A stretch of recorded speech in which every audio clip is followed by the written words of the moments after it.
channel. There you go. And so my normal co-host just texted me she's not coming, so I'm going to be trying to make my brain work and admit people from the waiting room. So I may seem distracted. I apologize for that. So I'm excited. We have Helem with us today, Helem Stamm. I'm going to let her introduce herself in just a second. She's going to be talking to us about the intersectionality of immigration and discrimination and motherhood and some of the cool ways that she's developed to kind of handle those challenges. So Helem, thank you for being with us today. It's good to see you. Thank you for having me. I'm excited to speak my voice. Well, we're thankful that you are choosing to do that with us. So if you want to just introduce yourself and tell us a little bit about some of the roles that you occupy in the community. Yeah, so I went to App State and my first job was at the Children's Council. And I was there, I want to say 3.5 years. And then I got recruited into the social work world, which I ended up falling in love with. I started working at DSS and I was there for about 3 years as well. And so I have gained a lot of knowledge about community and just working with people through both of those different and alike in a way. They're both social work type careers, and I've gained a lot of knowledge and experience, and I'm very blessed by it. I love it. I have fallen in love with social work. I will probably continue to do social work. But for now, I'm at home. I'm at home with my 2 babies, Jude and Hope. Jude will be 3 in August and Hope just turned 7 months. And so that's kind of where my focus is right now. But in the meantime, I have started my own blog. I started about 2 years ago, but really didn't pick it up until probably the end of last year. The pandemic came and it kind of slowed everything down. So I just it got dropped to the side a little bit, but I'm picking it back up. And that's kind of where my focus is right now. So, yeah. When you were at DSS, were you in Child Protective Services? Yes, I did. Let's see. I started off doing foster care. I was a foster care social worker. And then when one of my coworkers retired, I moved into his role, which was adoptions. And I was there part-time, which ended up working out perfectly because I would stay at home part-time with my son and then work part-time. And that's what I stayed doing until I left when I had my baby. So I loved all of the foster care, but my heart was definitely in the adoptions. I love it. And I miss it a lot. I do. Yeah, and I miss the families that I was working with. Well, when we start talking about ways we stay well and boundaries, I'm interested in hearing that perspective, not only as a mom, but also as a social worker, because we know that's probably one of the most demanding jobs that there is. So we'll come back around to that. Yeah. So you and I talked about this, but for the people who are listening, I've seen your posts on Facebook. I'm one of those people who looks at everything else everybody does and doesn't put anything myself. But just was very interested in some of the things you had to say, both about social justice and being a mom. And so we had that conversation about some of those things. And so it's rare that we try to cover 2 different things on this, but if we can, let's start talking about some of the immigration and discrimination things that you've experienced and what things helped you to cope with those. So let's start with that, if that's okay. Yeah, so I feel like to get into this subject, I have to give a little bit of background on that as well. So I'm originally from Venezuela, and I moved here when I was 7 years old.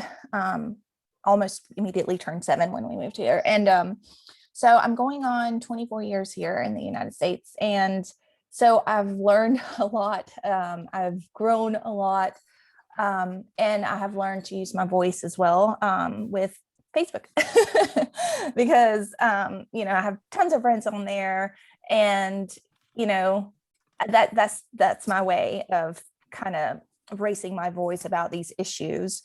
And so I see some of you on here, and I know some of you personally, and some of you are on my Facebook. So, you know what I'm talking about. But yeah, so growing up in the United States, I was the only Hispanic kid in school. There was no ESL teachers at the time at the school that I went to, which was here in Caldwell County. I've lived in Caldwell County the entire time that I've moved to when we moved to the United States. So at that time, no ESL teachers, and the teacher I had at the moment was not supportive at all. And he was like immediately giving me spelling quizzes and homework and things that were not really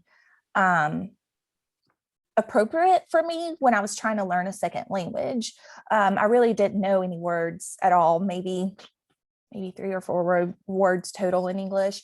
And so it was very hard. And I was bullied as a child because I was different. I didn't speak the language. And so I just remember being bullied a lot. I would beg my mom to not let me go to school. I would beg and she would get her heart broken. And so she would let me stay home a lot, which kind of raised some red flags. And the school social worker came out and kind of spoke to her. And that's when the social worker was like, whoa, like this kid needs help. And so they even realized I don't think I mentioned this to you, Denise, but they had put me in the wrong grade.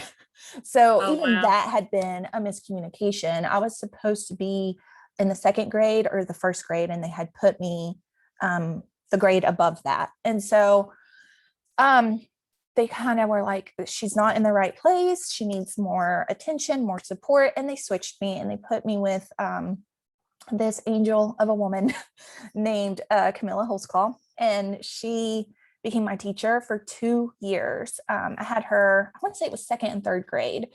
And she took me under her wing. And she is like a family member now to us, to all of us in my family. And she brought me tutors. Her husband was included in one of those tutors.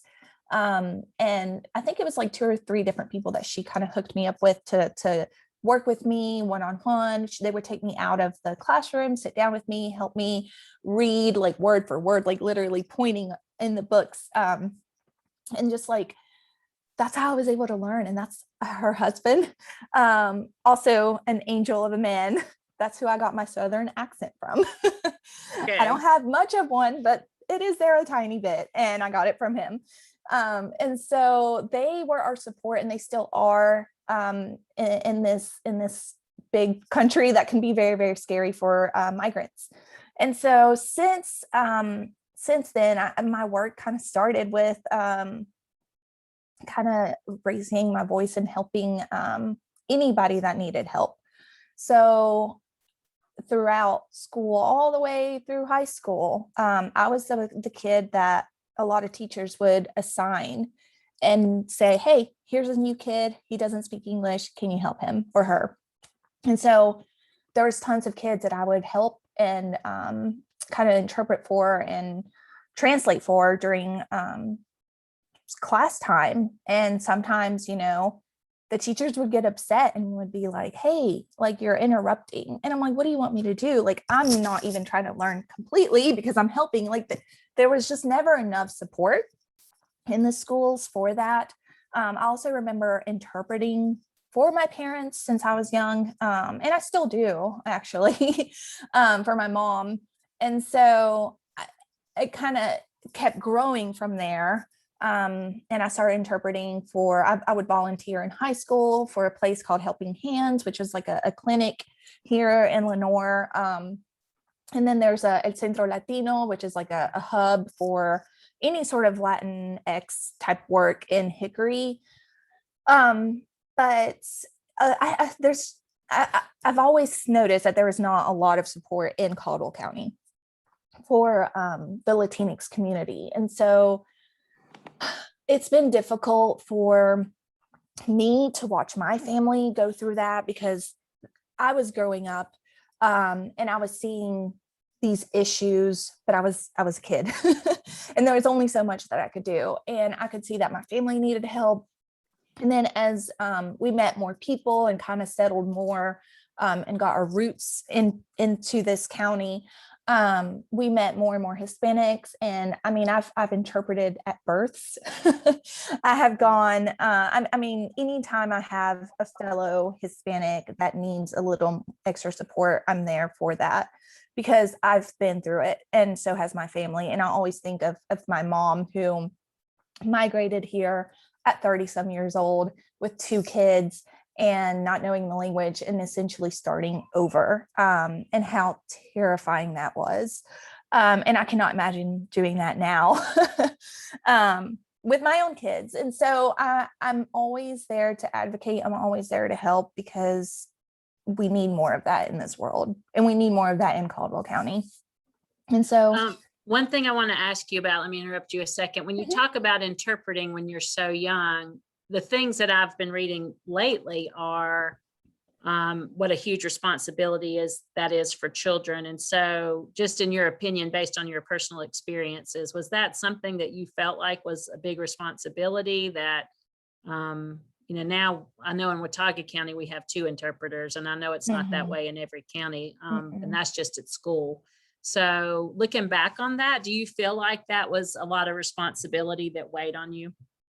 Oh, absolutely. I think I grew up quick. I'm the oldest of 6. And so in that sense, I grew up quick as well. But really, I'm the oldest of 6, but at that time when I was still, young, I was the oldest of 3. And so as an older child, you kind of like lead as a role model for your younger siblings. And so in that way, I feel like I grew up quick, but then also just interpreting for my parents. And there were times that I kind of had to take the role of a parent for myself. And what I mean by that is like in high school is probably the best example I can give you.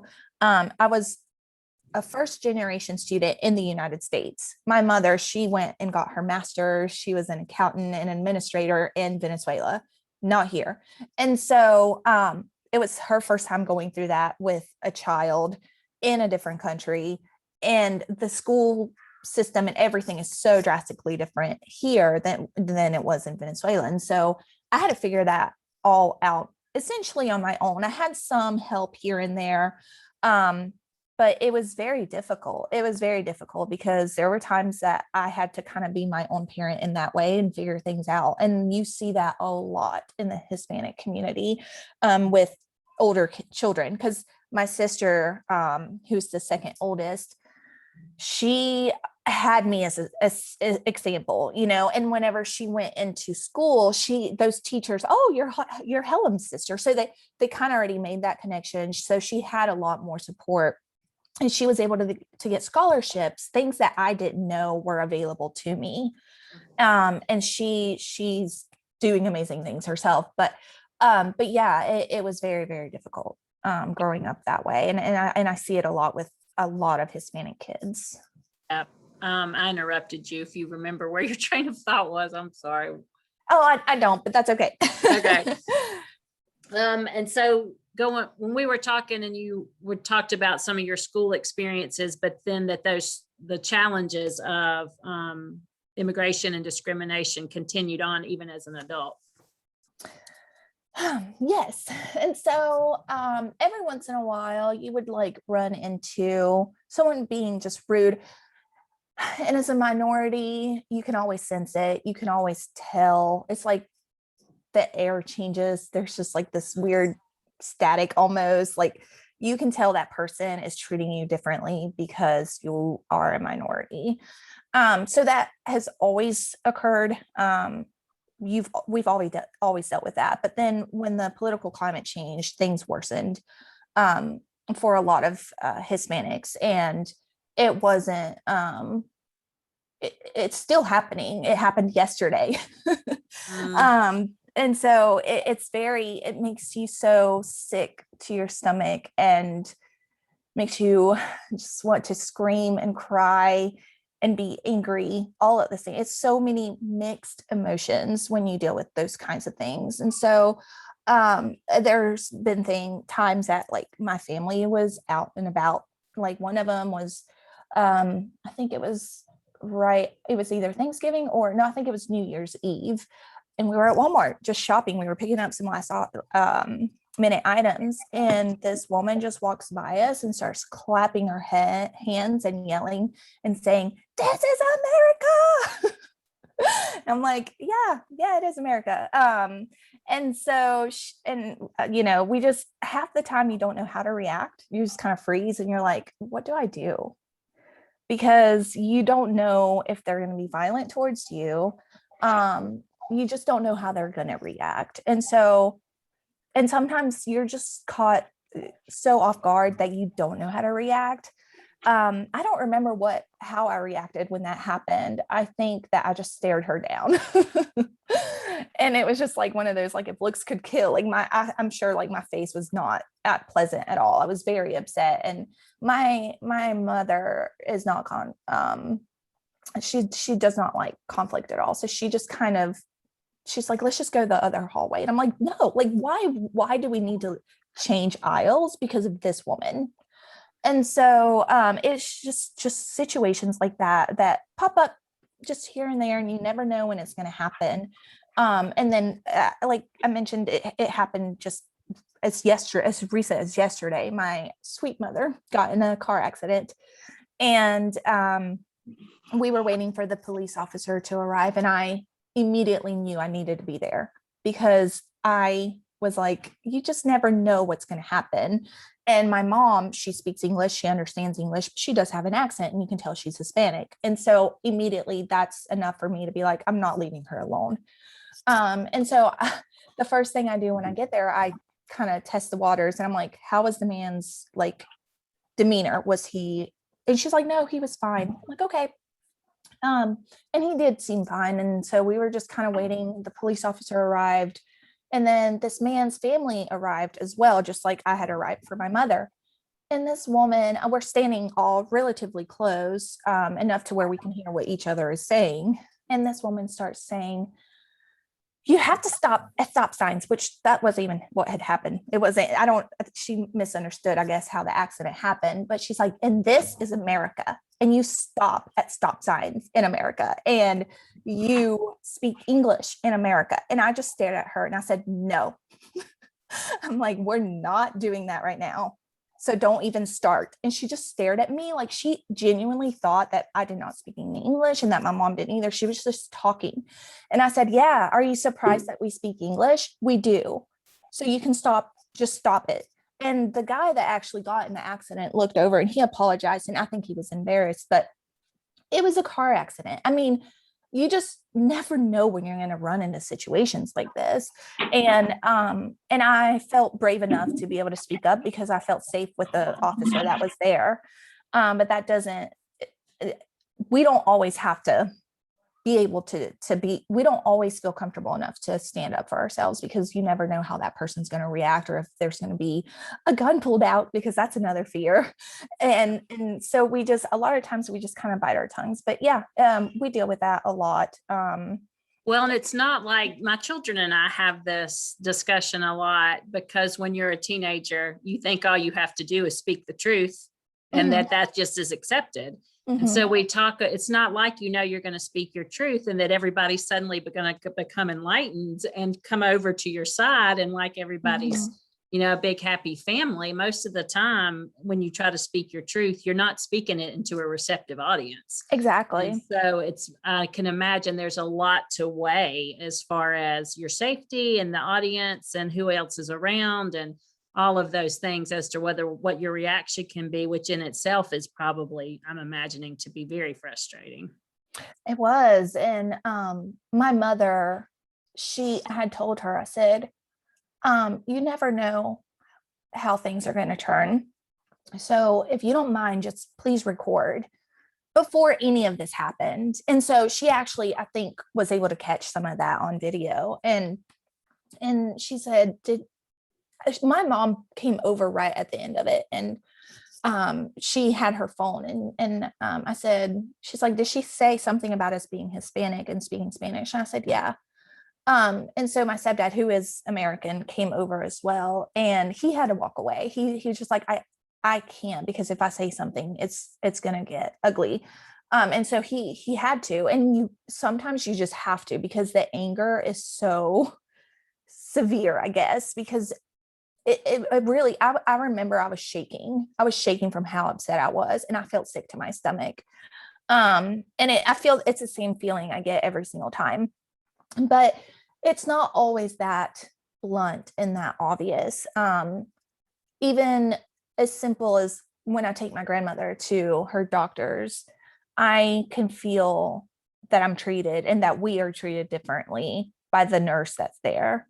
And the air just shifts just slightly to where you know that that person has an issue with you because of your skin color and because you're a minority. And when she's there with white Americans, you can tell how she treats them differently, with her tone of voice, with her body language, without her having to say any racist slurs or anything discriminatory towards us.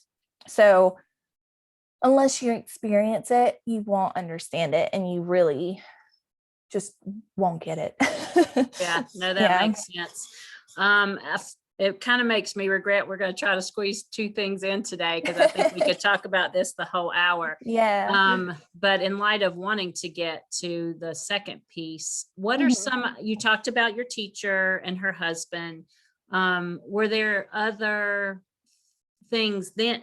Because that was back when you were young. What are the things now that help you to be able to manage that and respond in ways that you feel good about? What are the things that help you build your resilience now? Sticking together with minorities, for starters, and then raising our voices and letting it be known and spreading knowledge. And that's where I go to Facebook as my platform. A lot of people are not comfortable with sharing those types of things, but it is my page, it is my space, and I feel like it's important. I'm not able to go to protests because I'm not comfortable with it as a mother. I wasn't comfortable with it with COVID.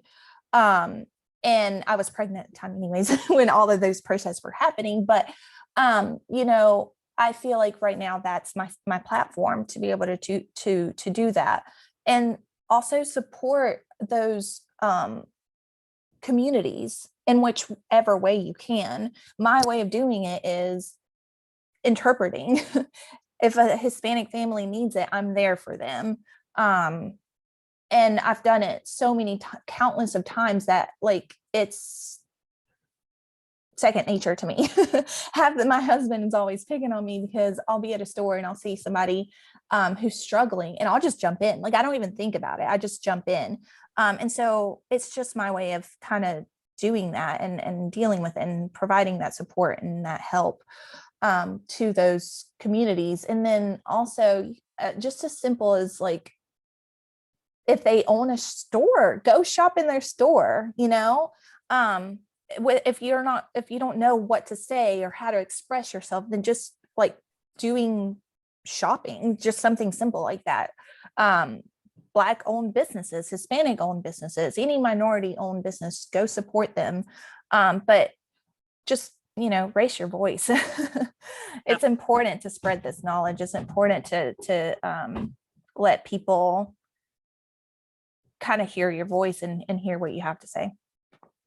That's helpful. We talk in Wednesday conversations about doing what you can, whatever that is. Mm-hmm. And I like that you gave, that's a big range from being supportive, being an advocate, protesting, to supporting individuals, maybe by helping translate or some other forms of service, to, some kind of social justice presence on your social media, to frequenting businesses. So that's a really big range that can, if you're not comfortable going to Raleigh and protesting, there's lots of other ways that you can be supportive and be a safe space. Yeah. So that was a good range.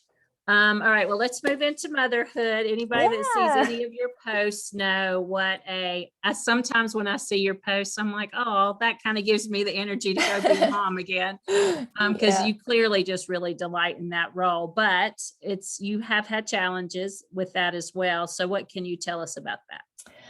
Yeah, so the reason why I started Bellies and Babes was because I was pregnant at the time. Actually, I don't think I was pregnant yet when we first started it. My son was about 1.5, and I just wanted a place to just write and let it out and vent about just struggles. Um, but then whenever the pandemic hit, I found out that I was pregnant all at the same time. And it was very overwhelming. And I started doing some posts, but then it just got too much for me and I needed some space from everything. But now I've picked it back up, and it's because I think it's important to kind of spread awareness of postpartum mood disorders, so anxiety, depression, and there's even more severe disorders, but those are, I would say, the most common. And I happen to have both of them. And so I didn't know I had, I was diagnosed with the depression portion of it recently, and I didn't realize that's what it was. And I have knowledge about this. I've gone to trainings about postpartum mood disorders when I worked at the Children's Council. And so, and I still didn't realize it. And that is huge. And so I wanted to make that known and say, hey, you may have it, not realize it. And my page is a safe space for that. To kind of read I'm doing a little bit of mixture of everything on my page right now. And some of it is like really personal things about just me and my life as a mom. And others are just my own tips that have worked for me. And I'm just kind of, hey, mom, try this out. Maybe it'll work for you.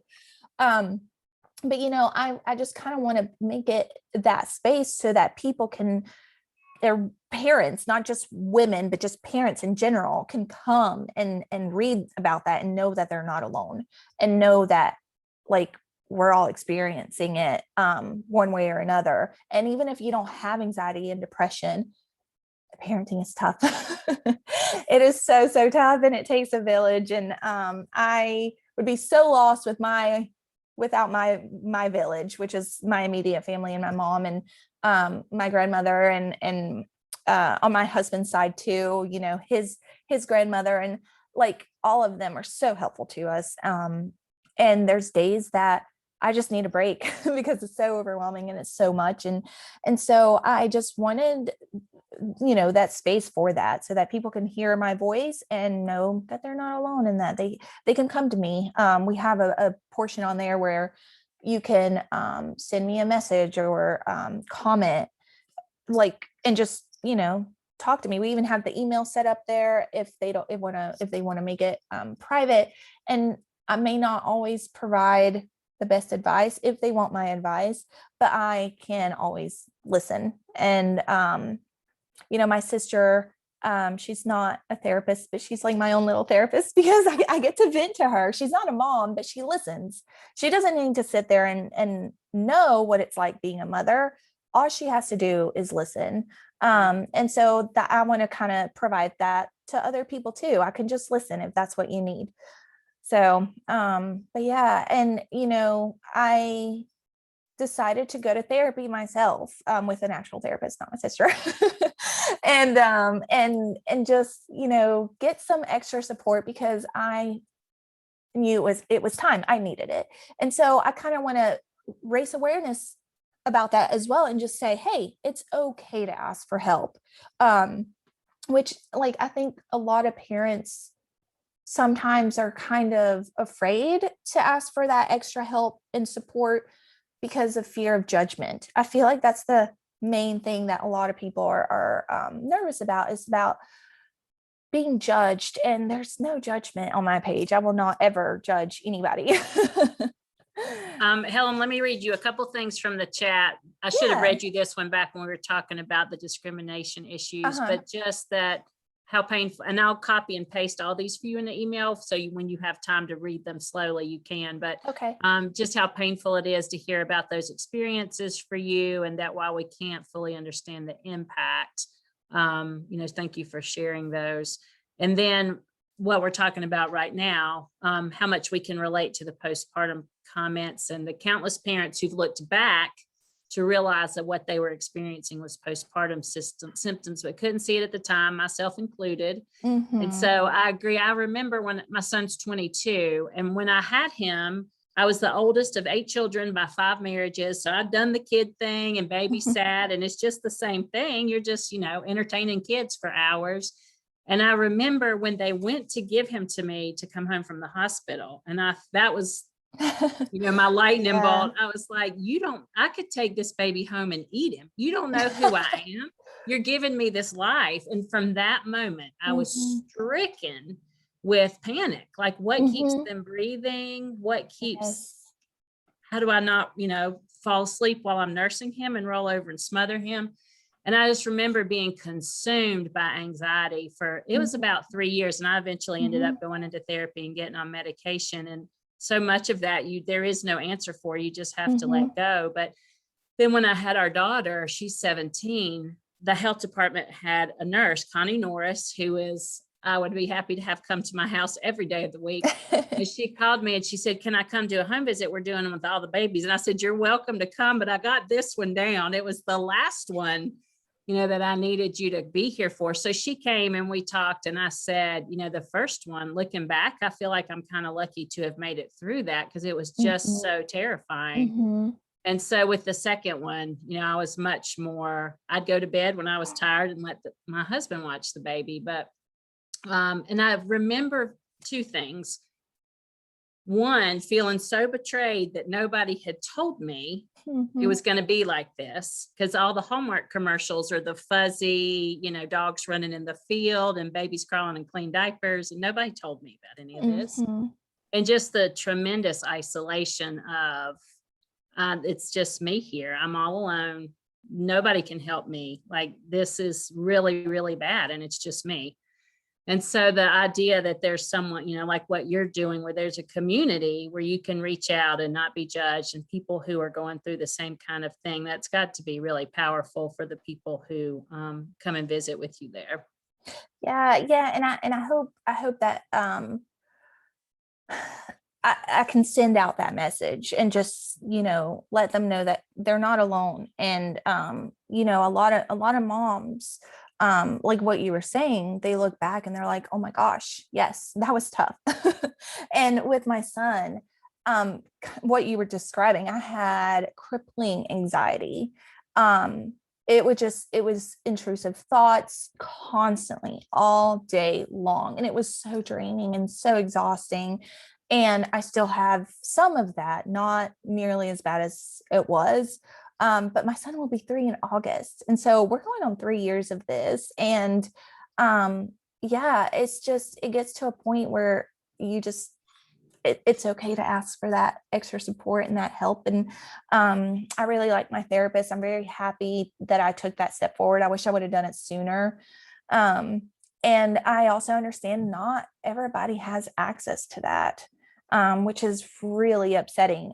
This country overall just does not give enough support for parents, just from like mental health issues to maternity and paternity leave. There's countries that give 6 months up to a year of paid maternity and paternity leave. And the USA is just so behind. It's so behind on that. And also just local help in general. Watauga County is so blessed to have the Children's Council to provide that sort of support. But here in Colonial County, I have, like I said, I moved here in 98, going on 23, 24 years, and I have yet to hear about any sort of support. Well, let me back up. There's one that I kind of heard about, but I've heard mixed reviews on it, and people kind of get pushed back because I think it's like really religious based and not everybody feels comfortable with that. And so Watauga County is very, very lucky to have the Children's Council. That's just such a safe space, and it's such a neutral place for people to go and receive that extra support. And they have so many awesome resources. And I wish we had something like that down here. But I don't know, maybe someday we will. maybe Yep. someday I'll do my own thing. I don't I know. was going to say, who knows what's going to happen? And so when we're talking about people and events that have helped you with those circumstances, you talked about your family, your mom and your extended family. You've already got a vote in the chat for you to be the one to start the Children's Council in Caldwell County. And you talked about the community that you've created through Bellies and Babes. Is that right? Bellies and Babes. Yes. And if you don't mind, at some point before you leave, if you can put whatever contact information you have for people to get in touch with you if they want to do that for that group. Yeah. Are there others that other things that were helpful to you? And I like your point about therapy is great. I think it's great too. I'm currently in therapy, but we were talking about this yesterday in a community mental health meeting, being willing to go, finding a therapist who has an opening. Do you have insurance? Can you afford the copay? Does the therapist you want to see already have several pro bono cases? And so just while that's something really great, all the other informal things that we may need to kind of, and what I always say about therapy, it's 1 hour out of my week. There's a whole lot of other hours that I got to do something with myself. Yes. Even if I take some of those skills from therapy with me. So any other things that have been particularly helpful for you? Yes. So I've taken up gardening. It's just kind of like what I've been doing. And I've been doing it with my son, and my little brother has been staying with us some throughout the summer because I think he finds it fun playing with the babies. But we've kind of gotten out there and gotten our hands dirty, and it's been a lot of fun. And so through that, I've also been doing it with like succulents and things like that. So I actually am so glad that you brought that up because I was completely blanked and did not mention that. So with that, we're launching a store through Bellies and Babes that is going to be selling like these little bundled gift boxes that come with different things that you can pick and choose from. But one of them is going to be a succulent. That's kind of the center of the whole gift box. And those gift boxes, you can buy them for baby showers or for moms after they've had their baby, or parents in general. And if you just want to buy one for your best friend, you can. But so yeah, I have found some like peace through that. Is something about just getting out there and getting your hands dirty. I even bought a compost bin and we have tons of worms that we're feeding. My son loves it. And so we like take our scraps from our veggies and things and feed our worms. And so it's just something that I've always been drawn to, but never had the time to do it. And now that I'm home, I have that opportunity, and it just kind of has brought me peace of mind and also excitement at the same time to be able to see these things grow in our earth. And it's just been amazing. And my son loves it, and it's quality time for us. Sometimes it's crazy and messy, but hey, I kind of like take it all in because they're only little ones, and I just love it all. But yeah, and so through that, that's kind of what sparked that idea for Bellies and Babes. And we haven't launched yet. We're going to soon. So just keep an eye out for that and spread the word. Once we launch, it'll be all over our Facebook page, but it's going to be centered around succulents. So it's, instead of buying flowers for someone, it's going to be about the same price. You buy a succulent with the gift box. And we have, like I said, different things that you can pick and choose from. We have these beautiful mugs. We have diaries, so that, that kind of jumps with or gets mixed in with what I'm doing with my blog. Writing it down helps me. Writing and letting it out helps me. I do it with my therapist, but also putting it out there, it's my way. So a diary or a journal is going to be part of the gift boxes. We have these beautiful pins to go along with it. These awesome little affirmation stickers that just kind of boost your happiness level a little bit higher. And we have bath salts. We have these cool little hand sanitizer sprays, all kinds of cute little goodies that are perfect for a mom to kind of get some pampering in. Very cool. Well, when you put the contact in there, people can check back over time and maybe be able to catch that. Over these past months, when I've been having people tell me how they stay well, and I realize it's always this list, and all the lists are really great, and I'll take some things from some lists and some stuff I'm already doing. But what has become fascinating to me is, how do we know when to go to our list? How do we know what is it that makes us know that we need to go outside, take a breath, go sit down? So, and this is not a question I told you we would talk about, so you may not be inclined to answer this, but what are some of the ways that you know that you need to either do something for yourself or take a step back? How do you know that you need to do something on your list? I'm so glad you asked that, because the answer is, I used to not know. It would push my limits until I would just cry. And I would be like, husband, take them. And I would just go into the bathroom and just cry and take a deep breath. But with therapy, I've been able to kind of pick up on those signs and learn more about myself and grow from that, and just know, hey, I need a breather. I need to take some space. And so my cues are like, I think I just get overstimulated. Noises bother me. And so usually that's one of my first triggers, is when I start hearing a lot of noises. And it depends on so like I said, my daughter has separation anxiety right now. So sometimes it's her just crying. And then my son just, like, he's potty training. We've been potty training since January. It'll happen, I promise. Nobody goes to college in diapers. Yes. So he's been potty training. So I'm like trying to calm her down, and here he goes and like has an accident on the floor. And then the dog wants to go all out at the same time. And so I'm like, okay, that's my warning. So I know to start taking one step at a time. And sometimes my husband's not here. And so it's just a matter of like taking a deep breath, taking one step at a time, and then just kind of like get the baby calm, because she's the one who I tend to first, because she doesn't understand. The mess can wait for a little bit longer. And so calm her down, and then just kind of go step by step until everything's kind of quiet. And once it is, then I kind of take a step back.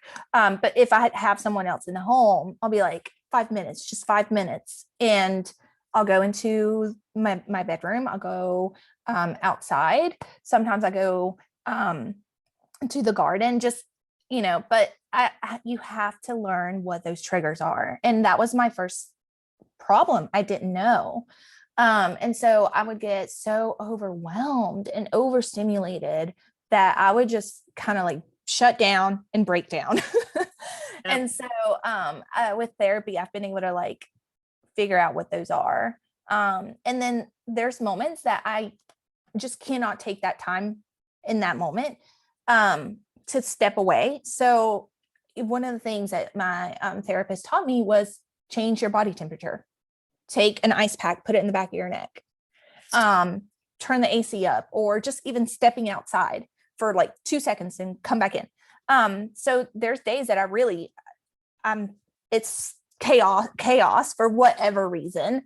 And I just put something cold and kind of cool down, and then I'm okay. But that's a great question, because I didn't know what that first step needed to be.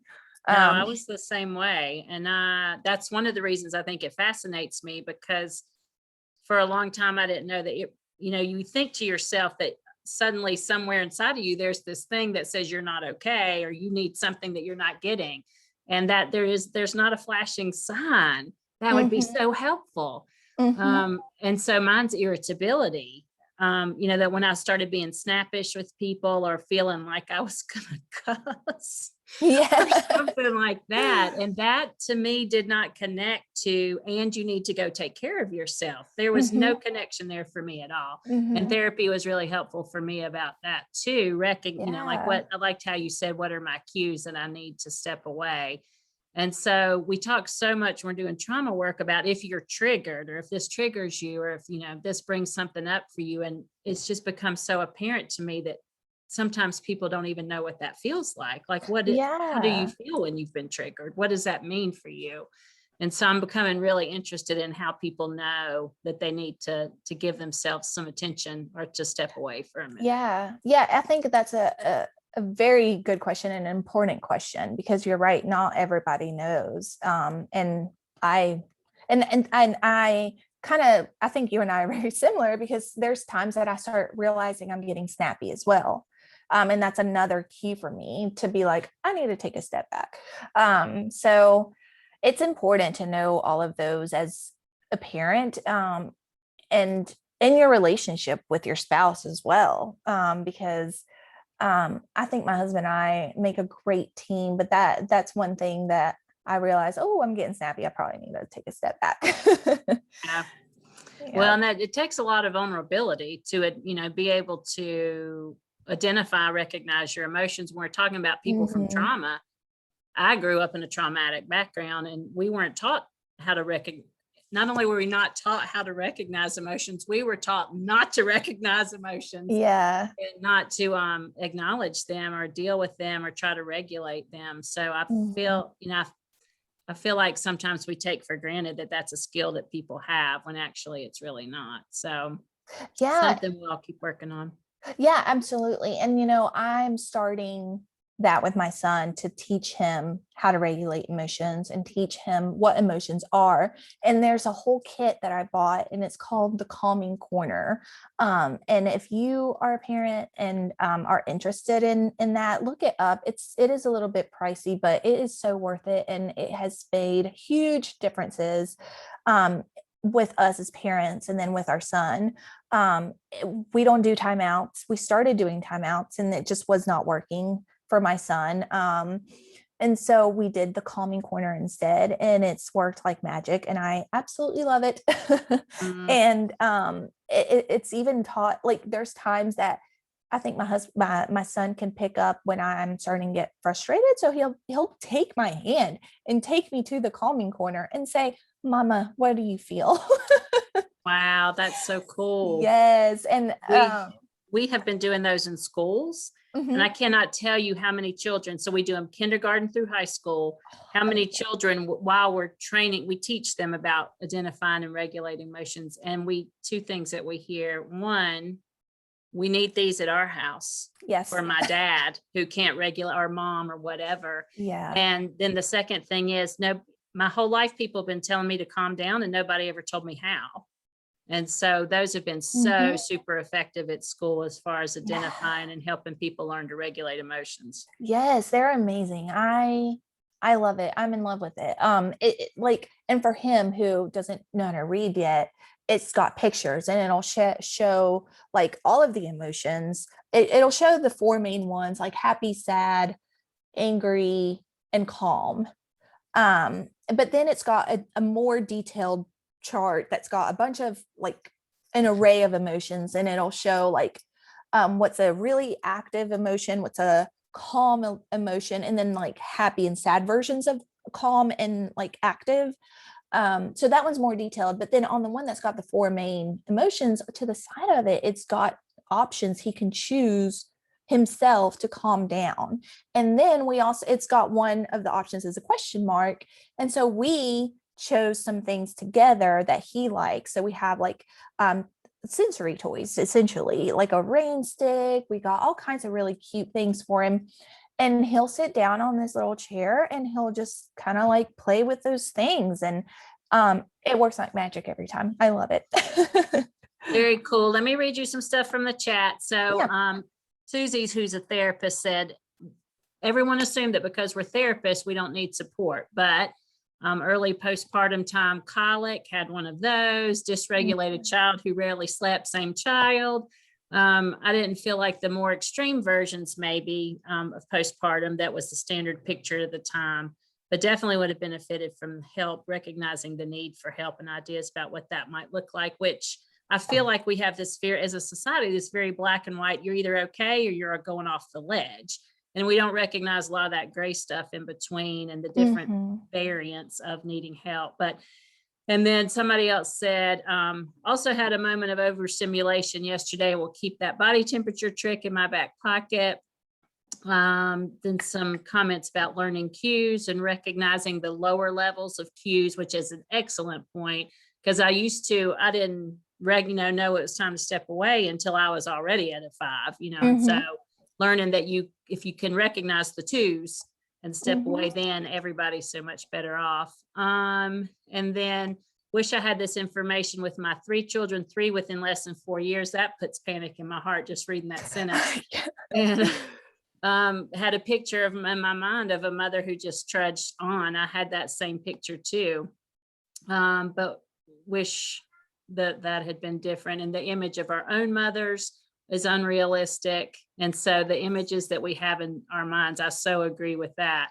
And somebody said they're going to share your blog with mothers who may need some support. And so I know you would appreciate that. Yeah. Somebody else liked the body temperature trick.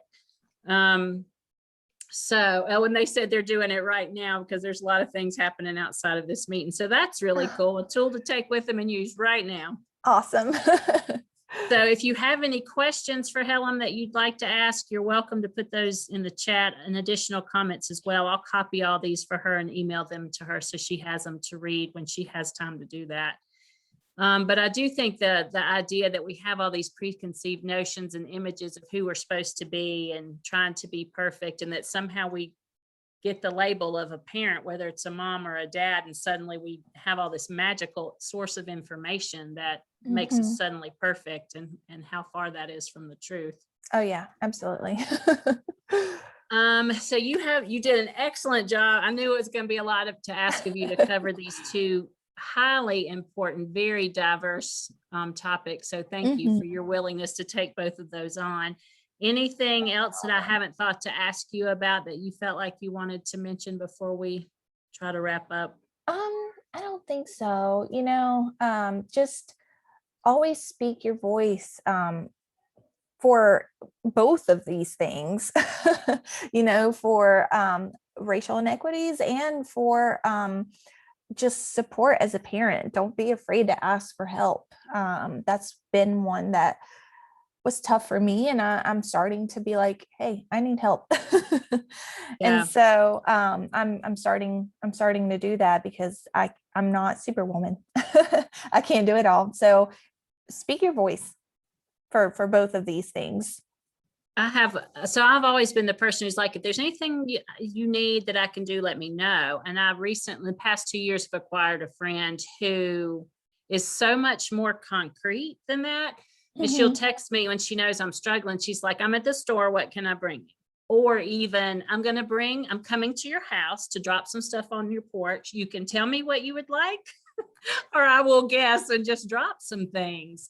And there's been times when I've been so overwhelmed, I'm like, I don't know, please don't come. And so she'll come up with good smelling hand soap or, whatever those things are. It's really been an inspiration for me to try to be more concrete with people rather than just the let me know if I can help you. Obviously, I know that they need help or I wouldn't be saying that. And so that's become a challenge for me, is how to be helpful in concrete, practical ways that people can actually feel beyond just that, let me help you if you need it kind of thing. So that's one of the things I've been working on lately, is how to do that. One person asked, how did you find your own voice? Are you able to articulate that? With time. So with the racial equity type thing, with time is the answer with that as well, but I've experienced it for almost my entire life.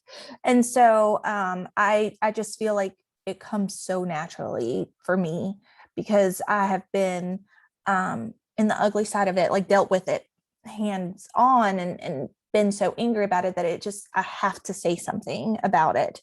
Now for the postpartum side of things, it took me a second to kind of get there and realize like, I need help. I can't do this on my own. And I want to like provide support for parents and let them know that they're not alone. And, and I guess like the Children's Council was an inspiration for me, because I fell in love with social work. That was the root of it, working with those families. And so I think that kind of is what sparked it. Being able to work with families since the beginning of my career, and just kind of becoming a mother, and then being like, whoa, I'm sure I'm not the only one dealing with this. And, I'm an open book. Let's share experiences. I don't know if that answers. It's kind of broad, but No, I think it does. And I bet being put into that interpreter position where you had to speak for others, I bet kind of warmed you up to that role. I remember when I first started doing this job, I had a social phobia and I couldn't look people in the eye and I couldn't talk in public. And I really had to work on, because that was one of the biggest components of my job, was advocating for other people. And so I really had to work on that. And it really was a combination of being forced into it and getting comfortable with it and knowing that it was an area that I wanted to be stronger in, and getting a little bit older. And then I do think when you become a parent, all the things that now not everybody, but it was true for me that when I became a parent, all the things that I wouldn't speak up on my behalf, suddenly I had a voice, to speak up for somebody who I was responsible for. And then that changed me in my professional life because I was so much braver in my personal life. So I agree. I think there's a lot of factors that go into that, and that some people maybe are never comfortable doing that. And then we go back to what you said about then do what you can. yeah, Maybe you're absolutely not comfortable being an advocate, but maybe you can go serve meals or sit with someone at the doctor, if that doesn't become an area of comfort for you. Yeah. Somebody else said thank you, and that see the need to support parents, and looking for an internship. And so this is for everybody in the chat. If anybody knows of a possible internship, Marianne put her phone number in there. And Lindsay Sullivan's here and said, enjoyed working alongside you at the Children's Council. Oh, hey, Lindsay. I know, Lindsay. So I'll copy all these chats for Helem. And we're going to, unless somebody has something else they'd like to say, throw it in the chat if you do. Helem's baby had her shots yesterday. And so before we started, we could hear her fuss in the background. So you've done a beautiful job being fully present with us while your mom was taking care of your baby. So we're going to let you go deal with that. But thank you so much for spending time with us. I really enjoyed it and getting to learn more about you. And good luck with your projects and your children and all that you have going on. If you ever need anything, let me know. Yeah, thank you. And thank you for having me. I've loved this. So, and thank you everyone for attending and listening to my voice.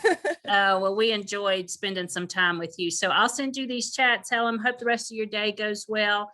And I hope to see you again soon. All right, thanks. Bye. Bye, everybody.